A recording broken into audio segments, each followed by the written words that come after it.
Olá pessoal, boa noite. Hoje o nosso bate-papo vai ser sobre coronavírus, um especialista, um infectologista. Vou chamá-lo aqui, o Dr. Fabiano Ramos.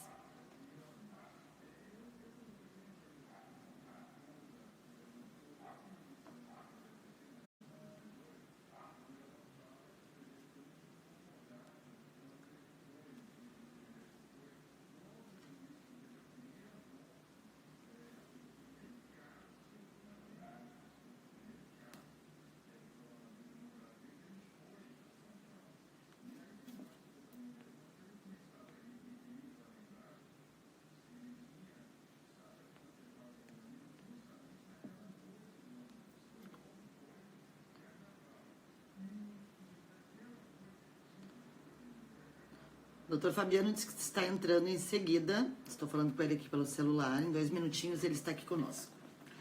Então, para quem não me conhece, eu sou jornalista Ana Paula Dixon, coordeno a comunicação da Psoríase Brasil. Nós temos feito estas lives desde essa já é a terceira semana e temos trazido para vocês a possibilidade de participarem, de trazerem suas questões, suas perguntas. Nessa fase agora da Covid, em que todos nós estamos em casa, em quarentena, a nossa ideia é linkar e trazer o conhecimento, tanto da questão da psoríase, quanto da própria Covid, que está, na realidade, é uma questão que está mexendo com a vida de todos nós. Opa! O Dr. Fabiano está chegando, então nós convidamos essa semana o Dr. Fabiano, porque ele está trabalhando diretamente com os pacientes de Covid aqui no Rio Grande do Sul, no Hospital São Lucas da PUC. Ele está chegando agora do hospital, deve estar entrando em minutinhos, e eu já aviso que na semana que vem nós teremos 2 lives. Nós estamos com vários temas interessantes, profissionais interessantes para trazer, então nós teremos uma live na segunda-feira, com a dermatologista Jaqueline Barbosa, que nós vamos fazer também às 19 horas, nesse horário que nós temos mantido. E teremos uma outra live na quinta-feira, que será com o cientista Túlio de Oliveira, que está na África do Sul e ele trabalha justamente com a pesquisa de vírus. Ele certamente trará muitas questões para nós interessantes. Inclusive, a África do Sul saiu agora um estudo, anteontem, se não me engano, que eles estão tendo respostas mais rápidas à questão da Covid do que outros países. Saberemos isso melhor com ele na próxima quinta-feira. O horário dele provavelmente será ao meio-dia, porque a gente tem um fuso horário de 5 horas com a África do Sul. Então, para questões, e também devido ao trabalho dele, ele é um pesquisador, está em diversos centros de investigação, e ele precisou que nós adaptássemos, e claro que a gente vai adaptar e vamos ter a participação de um cientista internacional. Ele faz parte de várias universidades, como Oxford, Cambridge, Washington University, é professor também lá na África do Sul. Então nós estamos cada vez mais trazendo profissionais, pessoas, temas. Vocês podem inclusive sugerir para nós, nas nossas redes sociais, que temas gostariam de abordar. Deixa eu ver se o Dr. Fabiano entrou. Pelo que eu estou vendo aqui pelo nomezinho, não, mas em todo caso. Ele me disse que eram 2 minutinhos.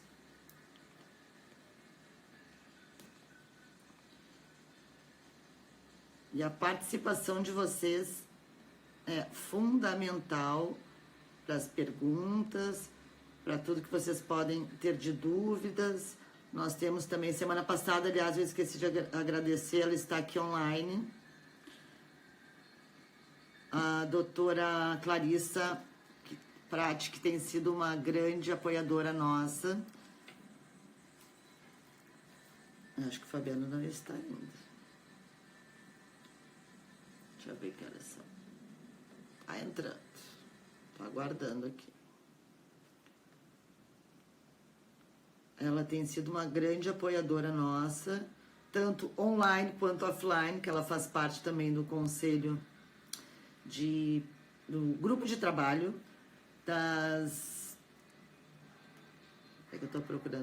do grupo de trabalho das frentes parlamentares do Rio Grande do Sul. Porque não sei se vocês sabem, mas a Psoríase Brasil, o nosso trabalho é basicamente Tá tendo umas paneladas aqui no meu bairro.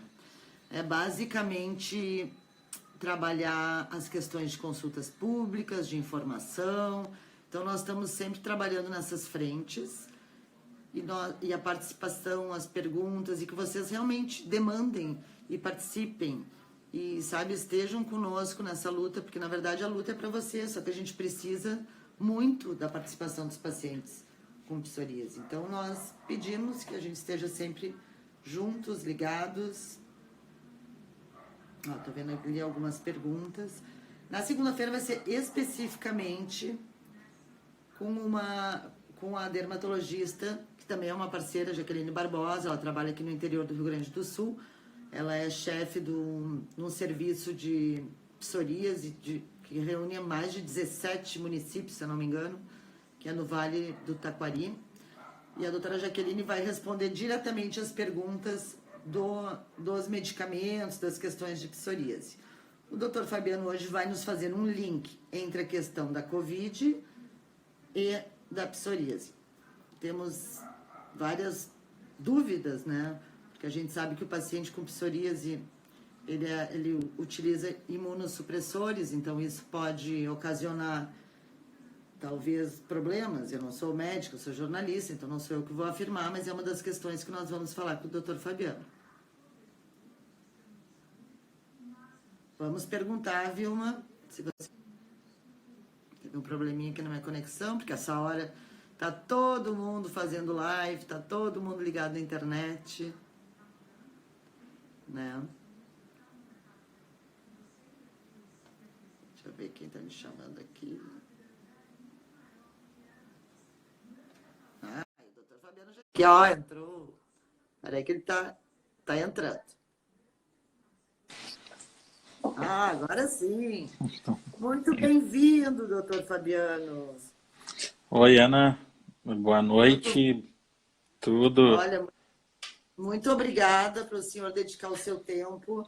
Eu sei que tu estás à frente dos pacientes de Covid do Hospital São Lucas da PUC, até pelos teus, além da tua especialização, lógico, mas pelos teus cargos, né, como chefe do serviço de infectologia e também do Centro de Infecção do Hospital São Lucas.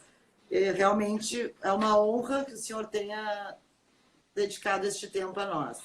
Como eu lhe comuniquei, né, nós conversamos anteriormente, a Psoríase Brasil trabalha há mais de 20 anos com pacientes de psoríase. A nossa ideia hoje é falar muito da Covid, que é uma questão que tá na pauta do dia, que todos nós estamos expostos. E, além disso, fazer um link também, algumas dúvidas que pacientes com psoríase estão encaminhando sobre o tema, sobre qual o risco maior que ele pode ou não ter. Então, para iniciar, doutor Fabiano, assim, uma pergunta básica, embora a imprensa tenha falado, mas assim, nós estamos aqui com um especialista que a gente confia. Poderias dar um panorama assim, básico do que é a Covid, do que é o coronavírus e os principais sintomas que ele causa para nós iniciarmos? Claro, em primeiro lugar, muito obrigado pelo convite, Ana. Um prazer estar conversando com vocês, né? Bom, a Covid-19, então, é a doença causada pelo novo coronavírus, esse coronavírus classificado como SARS-CoV-2. É uma doença que, né, todo mundo está vendo na mídia, né, uma doença nova para todo mundo, né? Iniciou, então, em Wuhan, na China, no final de dezembro de 2019, por isso tem no nome a doença pelo coronavírus 19, né, por ter iniciado ainda em dezembro, com vários casos de infecção respiratória, vários casos de pneumonia, síndrome respiratória aguda grave, que a gente classifica, e muitas mortes, então, na cidade de Wuhan, o que levou, né, então, aos médicos a desconfiar, digamos assim, de um novo agente etiológico, devido vários casos ao mesmo tempo, né, surgirem na cidade. Então, no início de janeiro, dia 6, se eu não me engano, foi classificado um novo vírus, então, classificado como SARS-CoV-2, um vírus da família coronavírus, uma família que já é conhecida há bastante tempo, desde a década de 60, com alguns dos seus representantes circulando habitualmente no nosso meio. Alguns coronavírus causam doença respiratória, doença gastrointestinal, especialmente em criança. E dois representantes que preocuparam mais o mundo, o SARS em 2002, mais parecido, né, com esse novo agora, por isso SARS-CoV-2, e o MERS em 2012.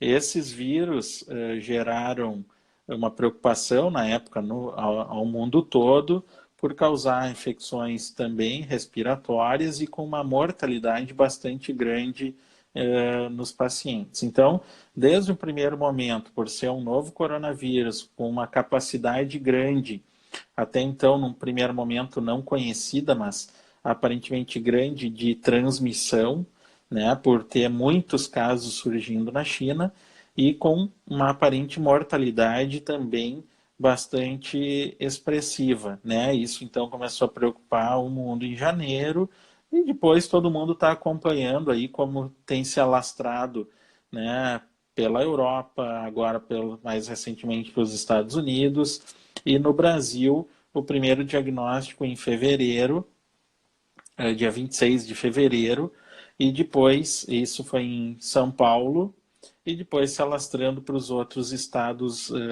do país. E sobre a questão dos sintomas, porque a gente escuta muito sobre a questão da tosse, febre, dor no corpo e a falta de olfato. Mas como é que é? Tem que ter toda essa composição, ou pode também ter outros sintomas que não sejam esses? O coronavírus ele causa uma síndrome gripal, né? Muito parecido com os vírus influenza.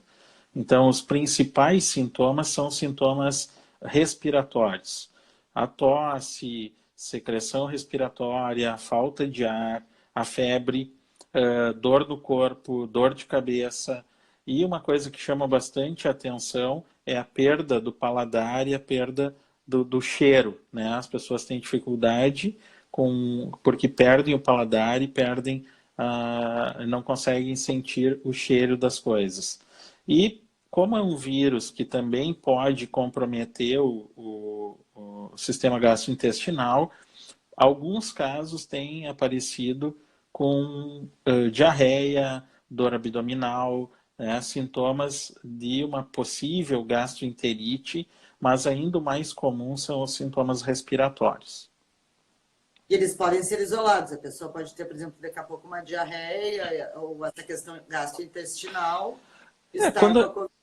Quando a gente pensa em vírus, né, a imensa maioria dos vírus, eles vão desde a forma assintomática, ou seja, sem sintomas, até formas mais graves. Então, dentro dessa linha, a gente vai ter muitos sintomas que são mais comuns, então, que são os sintomas respiratórios, mas vários outros sintomas podem aparecer, inclusive com lesões de pele, alguns casos têm aparecido, rash cutâneo, né, como se fosse uma reação aparentemente alérgica inicialmente. Isso pode estar presente também nos casos de coronavírus.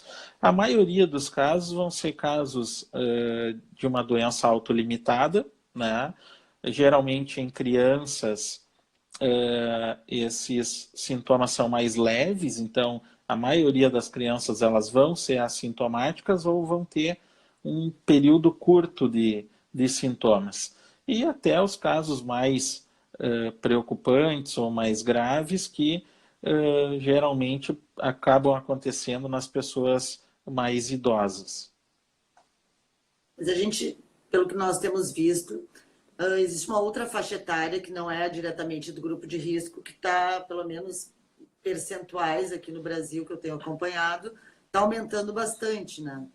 Então, qualquer pessoa, mesmo com 20, 30, 40 anos, tem apresentado alguns, cerca, se não me engano, 15% ou 20%, correto? Sim. É que, na verdade, como é um vírus respiratório e a transmissão é geralmente por contato entre uma pessoa e outra, né?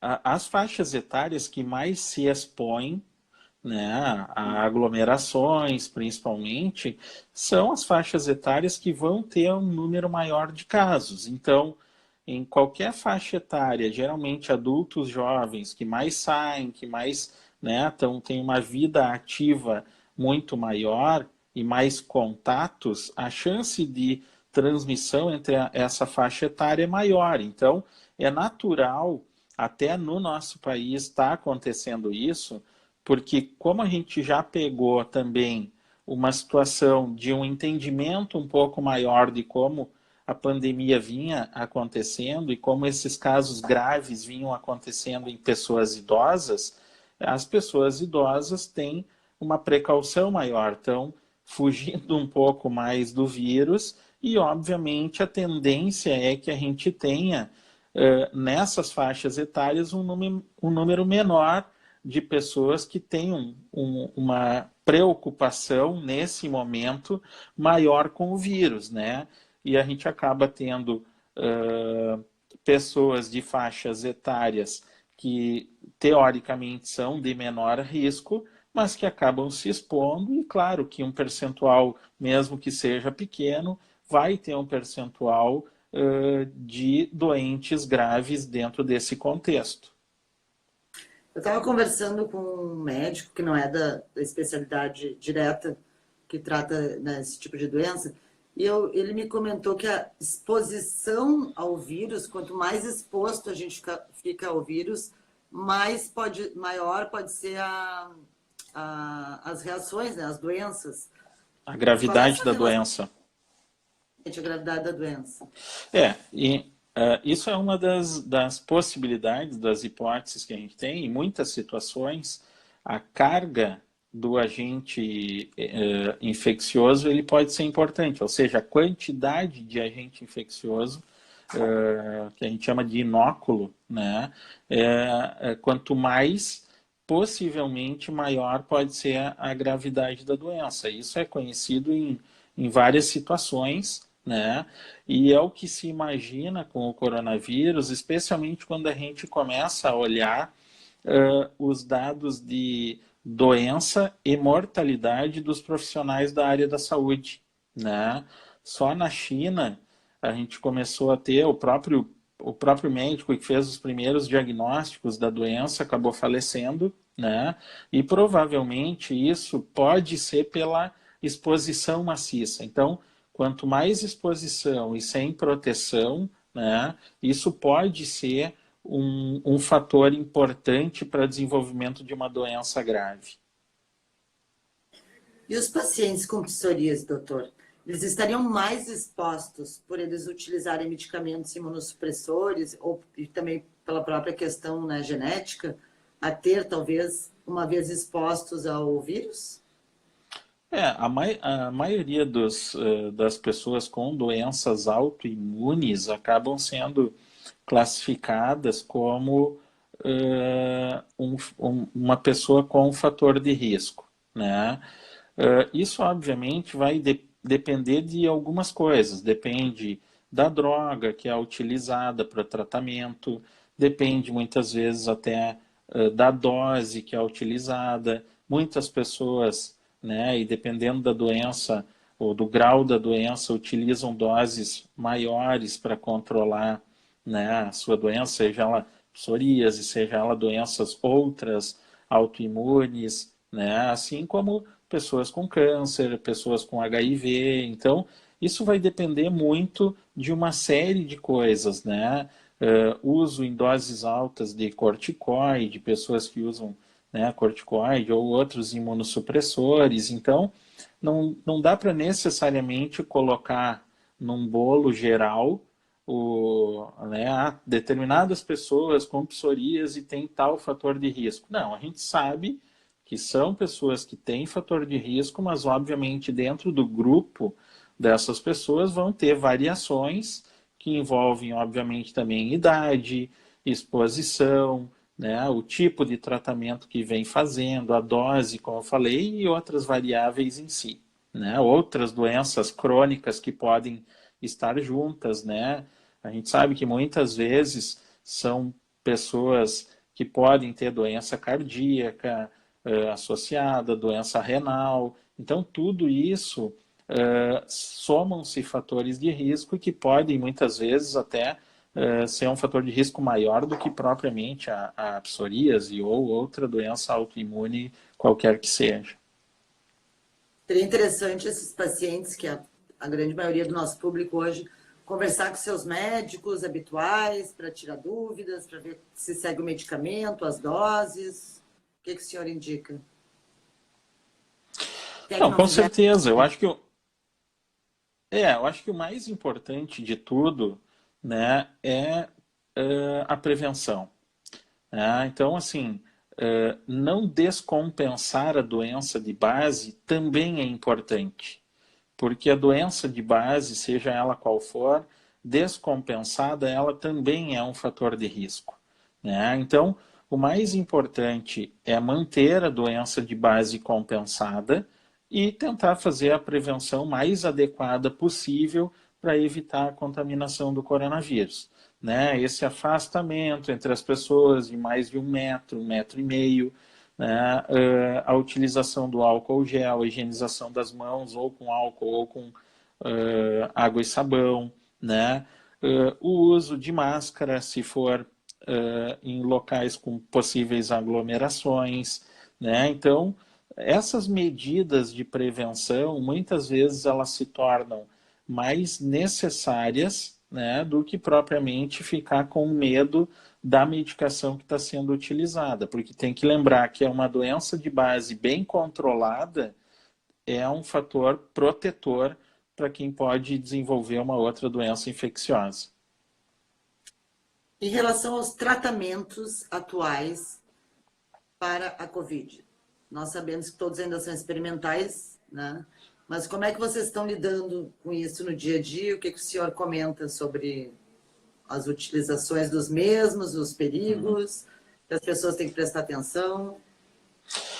Atualmente, está mais politizado o tratamento do que com evidências científicas. Então, assim, o uso da hidroxicloroquina junto com um antibiótico, que é a azitromicina, é o que a gente tem assim de uma evidência ainda bastante fraca para utilização. A gente tem participado de alguns protocolos de uso, inclusive do próprio Ministério da Saúde, sugerindo algumas doses de utilização, mas ainda é uma incógnita o uso dessas drogas com um real benefício para os pacientes.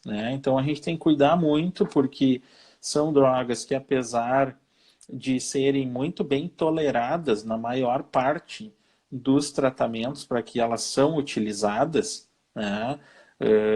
seja para doenças autoimunes ou para outras doenças, no caso da Covid, a gente tem visto bastante alterações com o uso dessa medicação, especialmente alteração cardiológica, alteração visual, alteração de função do fígado.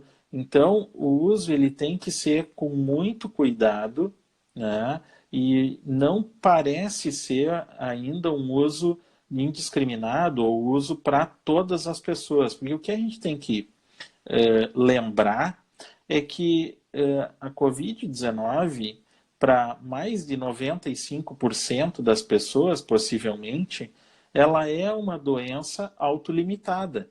É um vírus que vai ter o seu ciclo, e esse ciclo, seja curto ou um pouco mais longo, ele vai passar. Então, a maioria das pessoas vão ter uma cura espontânea. Então, é muito difícil a gente estabelecer uma relação real de benefício de algumas medicações para uma doença que é autolimitada na sua maioria das situações. Então, o que a gente tem que cuidar como médicos, como profissionais de saúde, na indicação dessas drogas, é que um possível malefício delas não possa ser pior para o paciente que já está bem debilitado. Tem alguns antivirais em pesquisa, ainda. Talvez a gente tenha alguma possibilidade de uso, até mesmo aqui no nosso hospital. É uma possibilidade que deva ocorrer, a gente deve ter algum retorno em breve de um antiviral, né, que quando a gente fala em antiviral também é uma droga que pretende bloquear um pouco o ciclo do vírus, né? Não são drogas que curem propriamente dito a doença, mas são drogas que possam bloquear esse ciclo viral, né? Fazendo esse ciclo viral se tornar mais limitado, certo? Todo ciclo viral tem um início e um fim, é isso? Exatamente. Um exemplo é o próprio, por exemplo, herpes, né? Muita gente tem herpes labial, tem herpes em outros locais do organismo, e esse vírus, esse herpes, ele vai durar ali 5, 7 dias, né? Esse herpes simples.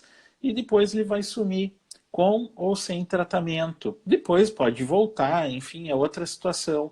Mas esse ciclo viral, ele acontece, né? Alguns vírus têm um ciclo maior, um ciclo mais prolongado e que, obviamente, podem causar doenças diferentes. Mas, lembrando sempre, nós estamos falando, sim, de uma doença potencialmente grave, mas é uma doença viral que, na imensa maioria das vezes, vai ter um ciclo e vai passar sozinha. Então, a gente tem que ter muito cuidado com essas medicações, que a gente não tem ainda uma evidência muito clara de que o uso pode ser benéfico. Unindo aqui algumas perguntas, alguns dos nossos seguidores perguntaram se existem medicamentos que ajudem o organismo a prevenir ou a ter uma imunidade melhor, e outros perguntando se frutas, verduras, vitaminas, isso ajuda ou não as pessoas a ter menos propensão, digamos. Acho que sempre comento que sempre a tentativa de uma vida saudável, né, alimentação, exercícios, quando isso é possível, né, agora todo mundo mais no isolamento, isso tem sido um pouco difícil, mas uma vida mais regrada, ela mantém uma imunidade mais adequada, né? Isso para a imensa maioria das pessoas e a gente não tem como medir isso. Isso acaba sendo um pouco diferente para pessoas que possam usar, né, algum tipo de imunossupressor ou pessoas, por exemplo, que têm HIV, que têm às vezes imunidade um pouco mais baixa, que a gente consegue ter essa medida de quanto essa imunidade está. Então, isso para esses grupos, né, pode ter alguma medida adicional que aí tem que ser conversado com o seu médico para ver se tem que modificar alguma coisa na medicação, né, para que essa imunidade ela possa ser aumentada. Mas não existe nenhum soro milagroso, né, não existe nenhuma vitamina milagrosa que possa aumentar a imunidade e proteger mais do coronavírus, como em muitas situações a gente tem recebido, né, vídeos do WhatsApp, algumas coisas até em forma de denúncia, e o que isso é importante é a gente combater essas denúncias falsas, né, esses vídeos falsos, né, essas pessoas oportunistas que nesse momento oferecem coisas milagrosas para as pessoas que realmente isso não existe, né?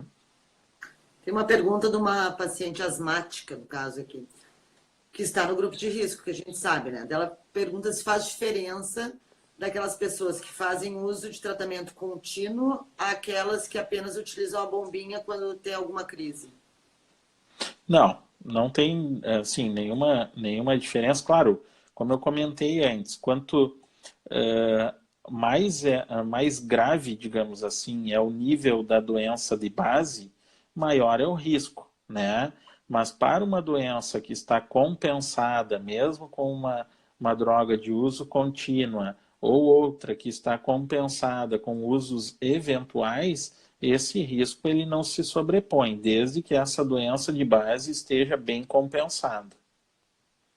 Algumas pessoas que disseram que caiu a net e que não conseguiram assistir as perguntas diretamente sobre psoríase. A gente vai salvar e vai ficar essa live. Então, vocês depois entrem, por favor, para a gente poder dar continuidade, que nós temos mais algumas questões com o Dr. Fabiano e o nosso tempo é limitado, né? Então, por favor, é só entrar depois que dá para recuperar as respostas já realizadas. Doutor Fabiano, outra pergunta. A gente vê que algumas pessoas, inclusive saudáveis, organismos que tu, em princípio, não iria dizer que iam ter uma doença tão severa, é algo assim muito, me parece, ao menos, não sabido, né? Como os corpos vão reagir ao vírus.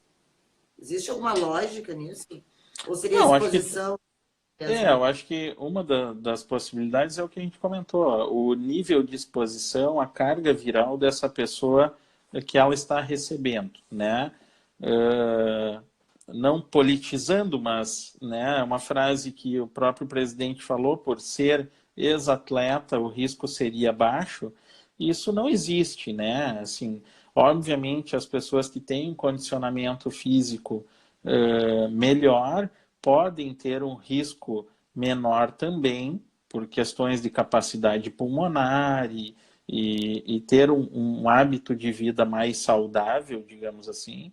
Mas a gente tem visto alguns pacientes com hábitos bem saudáveis, né, esportistas, que estão apresentando a doença e a doença de uma forma severa. Então, possivelmente tem outras características da doença e possivelmente o nível de exposição pode ser uma delas, né, que geram uma doença grave, sim, em quem tem baixo fator de risco ou quem não tem nenhum fator de risco.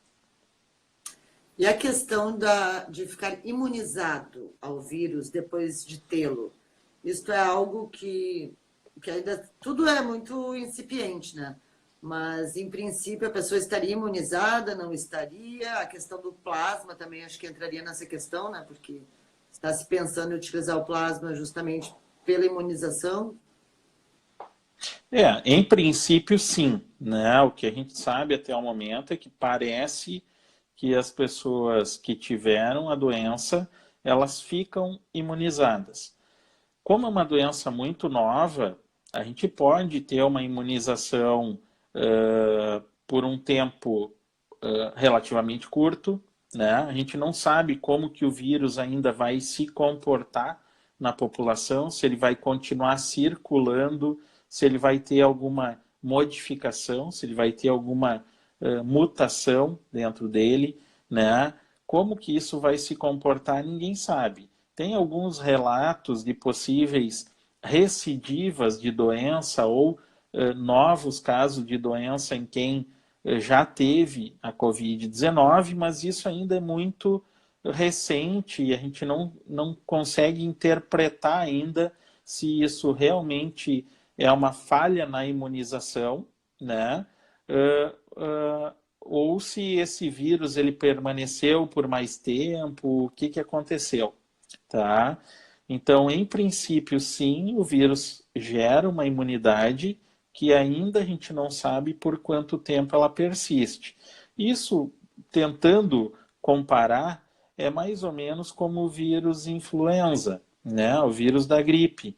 Uma pessoa pode ter gripe num ano, ficar imunizada por um certo tempo e no outro ano ela pode ter gripe de novo, né? Então a gente não sabe como o vírus vai se comportar, porque o vírus da influenza ele tem pequenas modificações, pequenas mutações.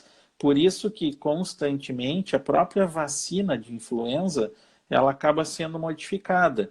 É sempre baseado no vírus do último inverno, né? da última circulação viral, né? Geralmente a gente acaba pegando as cepas que circularam no inverno dos Estados Unidos e que normalmente é o que a gente acaba tendo mais no nosso inverno também. Embalando nessa questão do vírus da influenza, tomar a vacina da gripe atual e também da pneumonia adianta? Por que se indica isso se é outro vírus? Não, se indica porque a gente vai sofrer ainda, né? A gente tem que lembrar que, especialmente no sul do Brasil, a gente vai ainda ter um inverno pela frente. E é um período do ano que tem muita circulação de outros vírus, além do vírus agora do coronavírus, do SARS-CoV-2. Então, normalmente a gente tem muito vírus influenza circulando, a gente tem outros vírus respiratórios que também acabam circulando nesse momento, adenovírus, parainfluenza, vírus sincicial respiratório. Então, fazer a vacina para influenza é uma proteção adicional para um vírus que vai estar circulando ao mesmo tempo do coronavírus e que dão sintomas muito parecidos, né? E também tem que lembrar que não é incomum infecções acontecerem por 2 ou mais até vírus. Então, não é incomum ter infecção por SARS-CoV-2 e por influenza ao mesmo tempo.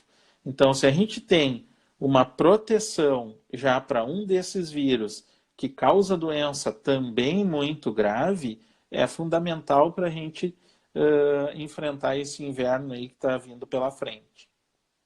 No caso, por exemplo, para quem tomou vacina ou está tomando a da pneumonia, falando leigamente, isso pode auxiliar na reação essa que dá no sistema respiratório provocado pela Covid? Não, é que o que acontece? Pegando o exemplo da influenza e da vacina para pneumococo, né, que é essa que deve estar comentando. A vacina para pneumonia seria a vacina para pneumococo. Normalmente, as infecções virais, o que acontece? Elas baixam a imunidade da pessoa, certo? E pode acontecer uma infecção secundária. Então, não é incomum pessoas com vírus influenza ter pneumonia por pneumococo secundárias a essa infecção gripal, né? Então, tem aquela gripe inicial, baixa imunidade e bactérias que estão no nosso sistema respiratório acabam se aproveitando e causando infecção. Então, fazer a vacina para pneumonia também tem esse intuito de estar protegendo de infecções secundárias, infecções respiratórias que acontecem normalmente pós-infecção viral ou ao mesmo tempo. Muitas dessas pessoas que morrem com influenza, né, com a gripe grave ou agora com Covid-19, não necessariamente morrem pela infecção viral, e sim por uma infecção bacteriana secundária. Então, se a gente já tem uma proteção para influenza, se a gente tem uma proteção para pneumococo, que é a bactéria mais comum de causar infecção respiratória, a gente tem uma proteção adicional. Sobre a questão de nós estarmos entrando no inverno, o senhor avalia que a gente já chegou, quer dizer, seria, teoricamente, primeiro diziam que o pico aqui no Rio Grande do Sul seria nessa semana que nós estamos de abril e a próxima. Logo, falou-se em maio e junho. Acho que São Paulo, não sei se está já no pico ou não. A questão do inverno vai agravar isso mais? Ou realmente a questão de todos do afastamento social, né, seria fundamental? Qual a sua avaliação do nosso momento em termos de Rio Grande do Sul e Brasil? Sim, eu tenho comentado, Ana, que assim, primeiro é difícil avaliar o país como um todo, né? Claro que as manifestações de doença elas vão ser diferentes em cada região. O que eu tenho dito sempre é que assim, o isolamento social é fundamental, ele foi importante agora, ele foi importante nos vários países que foi adotado, nos países que adotaram tardiamente, praticamente se arrependeram depois, né? Os próprios americanos, Estados Unidos, né, liberaram em um momento e logo depois tiveram que fechar, né, porque o número de casos aumentou muito. Então o isolamento ele foi fundamental. A gente esperava assim que esse pico de doença, se não fosse feito nada, ele seria agora para metade e final de abril, né? E o que a gente viu é que o isolamento ele fez sim ter um possível achatamento da curva, a gente praticamente teve uma redução muito grande de casos ou do que estava se esperando, né? Especialmente aqui no Rio Grande do Sul e em Porto Alegre. Então, isso dá uma sensação de que não está acontecendo os casos. Isso não é verdade, né? O que a gente tem comentado é que quanto mais tranquilo parece estar, né, a situação da nossa cidade, do nosso estado, mais o isolamento está funcionando. Só que, claro, isso tem inúmeras outras repercussões, repercussões econômicas, né, sociais, uma série de coisas, e que isso tem que ser visto, sim, daqui para frente, né, e como vai ficar, porque o vírus ele vai circular, ele deve circular durante todo o inverno, e a gente vai ter que voltar em algum momento às atividades. Então, esse momento inicial agora foi importante para a gente reduzir e tentar diminuir essa curva, apesar de em grande parte do país essa curva ela vem aumentando, muitas mortes estão acontecendo, mas foi importante também para a gente reorganizar muitas instituições, muitos hospitais para poder atender esses pacientes. Porque o que acontece? A gente tem que lembrar, de novo, que é uma doença que começou na China, né? E, obviamente, toda a parte de exportação da China, de insumos para todas as áreas, vem de lá.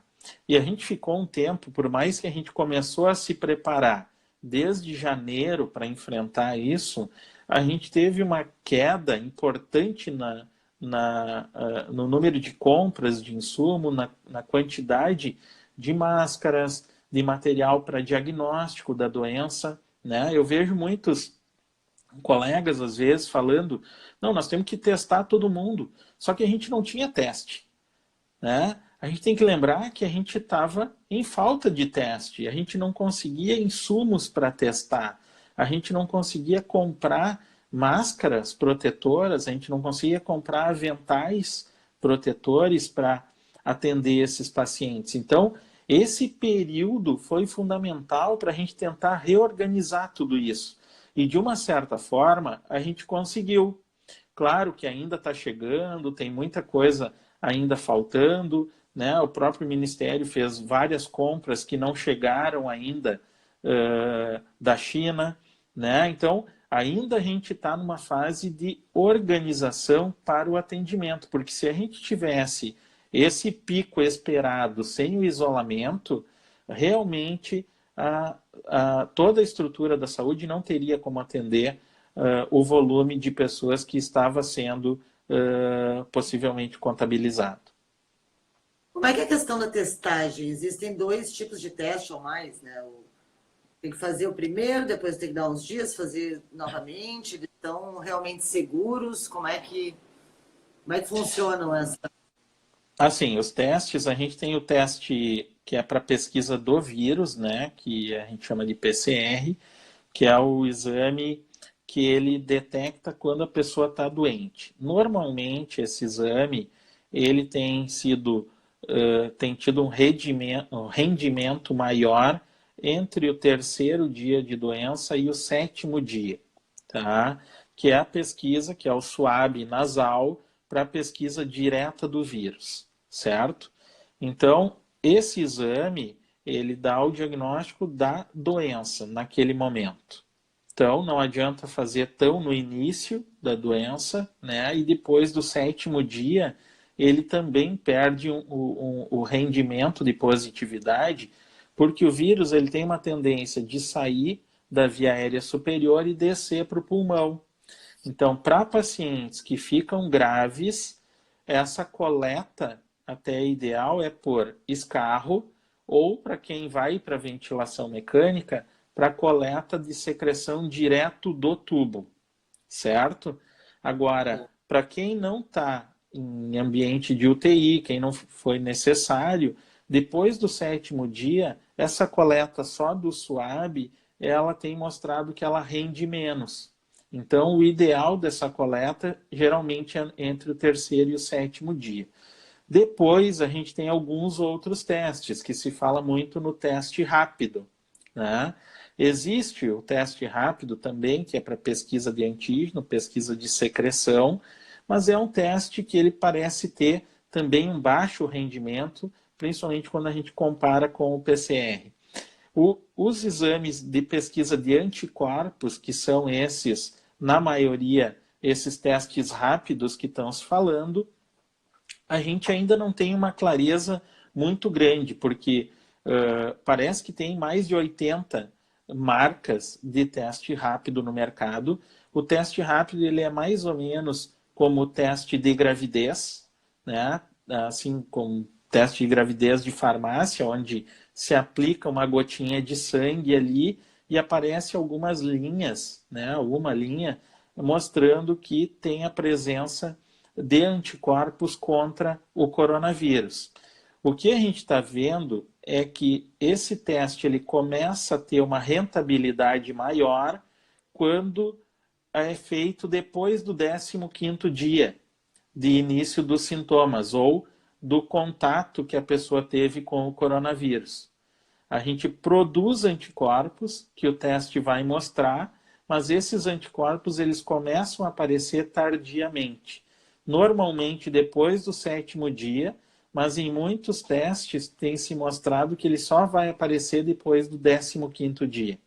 Então a gente ainda tem muitas dúvidas em relação a esse teste, muitas dúvidas em relação a esse monte de marcas que estão aparecendo, né? Muitas dessas marcas estão tendo validação pelos nossos laboratórios no Brasil, porque eles vêm em bula prometendo uma coisa e na prática não é bem isso que a gente acaba vendo, né? Só para te dar um exemplo, tive 2 pacientes meus com Covid confirmado que tiveram o PCR positivo e coletaram o teste rápido depois de 3 semanas de doença e os 2 pacientes tiveram o teste negativo. Ou seja, né, eram pacientes que tiveram a doença, são pacientes que tiveram a doença, e o que o teste, depois de 15 dias, deveria dar positivo, deveria mostrar anticorpos que eles desenvolveram contra o coronavírus. E o teste não mostrou. Então, isso a gente chama de um teste que tem uma baixa sensibilidade, ou seja, provavelmente a cada 10 pessoas que tiveram mesmo a doença, talvez 6, 5 vão apresentar positividade no teste. Mas isso, claro, tem variação de marca, tem uma série de variações que a gente ainda não consegue entender muito bem, né? Talvez na próxima semana ou nas próximas semanas a gente tenha uma ideia mais clara das principais marcas a serem utilizadas no país, né? E a gente tem uma ideia melhor de como esses testes eles vão se comportar. Existe alguma perspectiva de nós termos mais acesso a testes aqui no país? Seria uma boa solução, né, para minimizar toda essa questão que a gente está vivendo e Não, a eu acho que insegurança. sim. Muitas instituições, né? A gente vê pelo nosso hospital, o Hospital São Lucas da PUC, junto em parceria com a universidade, a gente está desenvolvendo no laboratório do hospital a realização do PCR, né? Possivelmente já na próxima semana a gente já deva ter esse exame numa escala, né, boa para ser feito e num tempo bem hábil de diagnóstico, né, o que é bastante importante. Hoje a gente manda esse teste para o Laboratório Central do Estado e, claro, pelo volume, né, a gente tem um resultado, tem uma resposta do teste dentro de 5, 6 dias, às vezes um pouco menos, né? Então, a gente ter um teste que também tem um resultado mais rápido é fundamental. Então, muitas instituições estão se empenhando para ter o teste na sua instituição. O próprio Ministério abriu uma convocação de laboratórios, né, que pudessem participar também do diagnóstico. Muitos testes foram comprados pelo Ministério, então eu acho que, de novo, esse momento de parada foi importante para isso. Agora, muito dos testes comprados ainda não chegou no Brasil também, né? Então a gente ainda está aguardando alguns insumos, algumas coisas que podem ser fundamentais aí para o segmento, né, da pandemia aqui no país e também para a liberação das pessoas. A gente entender melhor como é que está o nosso cenário é fundamental para a gente tomar algumas atitudes, né? Claro. Mas só vou relembrar que as pessoas, alguns seguidores nossos que estão fazendo perguntas sobre se tendo a Covid uma vez ficou imunizado ou a questão da psoríase, essas questões já foram respondidas, estarão na live, a live vai estar salva, então vocês podem acessar depois, por favor, só para a gente não ficar repetitivo, o doutor também, né, já está cansado, chegou do hospital há pouco. Tem uma pessoa que está perguntando, não sei se o senhor tem conhecimento ou não, se o teste, ELISA, IgM e IgG, se é um bom teste. Não sei se Assim, conhece. sim, o IgM e o IgG são anticorpos, né? Então, que são pesquisados nesses testes, né? O teste rápido, ele é uma pesquisa de IgM e IgG, que é isso que eu comentei há pouco. O teste ELISA, o exame realizado por ELISA, que é uma metodologia no laboratório, os testes disponíveis por ELISA têm pesquisado IgA, que é um outro anticorpo, e que funciona mais ou menos como o IgM. Ele é um anticorpo que nós produzimos mais precocemente, então, geralmente, esse IgA ou IgM, eles começam a positivar dentro do 5º ou 7º dia, pelo menos isso é o que a gente espera, e o IgG, então, é o exame que mostra anticorpos mais tardios, que geralmente é o que tem aparecido depois de 10 ou 15 dias mais especificamente. Essa metodologia por ELISA, ela está disponível em alguns laboratórios, né, do Brasil. Ainda é uma metodologia bastante nova, mas é uma metodologia que parece prometer uma melhor rentabilidade em comparação com os testes rápidos que a gente tem. Obviamente, como é uma metodologia desenvolvida e aplicada dentro de um laboratório, o resultado ele não é tão rápido, né, como os testes, como se fosse teste de farmácia, que são os outros testes rápidos. Nós já estamos chegando ao final, a gente tem mais 10 minutos. Eu gostaria de saber do senhor a questão desse tempo, dos 14 dias que a gente deve ficar né, de confinamento, de quarentena. É esse período que é o crítico para passar, para... O que o senhor comenta sobre isso? Porque um dos seguidores aqui comentou que há 3 semanas está sentindo sintomas e gostaria de saber se isso é grave. Seria comum o vírus, já que ele tem um tempo de vida, em princípio, né, de ciclo?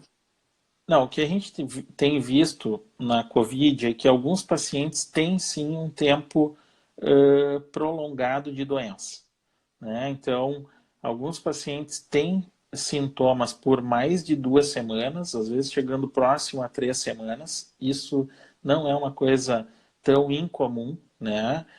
Claro que a gente não espera que a febre vai durar todo esse tempo, mas tem um resquício de tosse, tem um resquício de desconforto respiratório. Isso pode seguir ao longo de 2 a 3 semanas às vezes, tá? Isso pode sim acontecer, tá? Agora, claro, o que a gente tem visto é que normalmente os casos mais graves, a evolução tem acontecido em torno do 5º ao 8º dia, às vezes até o 10º dia, uma piora dos sintomas. Então, os pacientes que ficam muito...